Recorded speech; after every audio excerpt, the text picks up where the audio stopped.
A floodlight of mass M suspended from two cables, as shown in the adjacent figure. The tension force T1 vector in the right has a magnitude T1 equals 140 Newton. Assume that three cables are light and inextensible.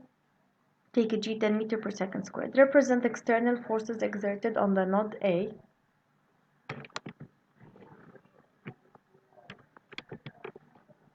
As you can see, the three vectors are T3 vector, T1 vector, and T2 vector. All the tension forces should be represented along the string exerting the force. So T1 vector upward along this string, T2 vector upward, and T3 vector downwards. Don't forget to write the names of the vectors and show the direction. And here I want to note that these forces are not drawn to a scale. This means that we are not sure about which one is stronger, which one is have less magnitude. So we are not sure here about the length of the vectors, but we are concerned about the line of action, direction, and the naming. Determine T2, the magnitude of the tension force T2 in the left cable. So we are given T1 magnitude 140 Newton. So we think first about projecting all the forces to find their x and y components. T2 vector, projecting it on the x-axis, on the y-axis, we obtain these orange vectors. T2x is negative, so minus T2. Now this is 40 and this is 42 because alternate interior angles of parallel lines are equal.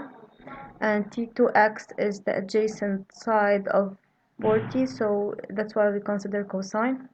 So minus T2 cosine 40. Now T2y is the side facing the 40, because this one is equal to this one. So it's facing the 40 in this right triangle. That's why we consider the sine. So plus T2 sine 40. Now T1 vector is T1x cosine 60. So we have this one is the 60 degree angle. So we have to move these symbols here to this side 60 degrees. So this is 60 degree, they are equal to each other. And T1x here is the adjacent to the 60 degree angle, so that's why we consider the cosine, and it's in the positive direction. T1y is plus T1 sine 60 because the y is the side facing the 60 degree angle. And as for T3, it's a vertical force, so its x component is 0 and its y component is equal to the here negative because it's in the negative direction, and equal to the magnitude of the force. Now applying the equilibrium condition on the x-axis, on the y-axis, sum of all the external forces, force vectors equals 0 vector, projecting along the x-axis. So the sum of the x components of all the external forces is 0. T1 cosine 60 minus T2 cosine 40 equals 0. Work it out. T1 is 140 cosine 60. Move this term to the other side, becomes T2 cosine 40.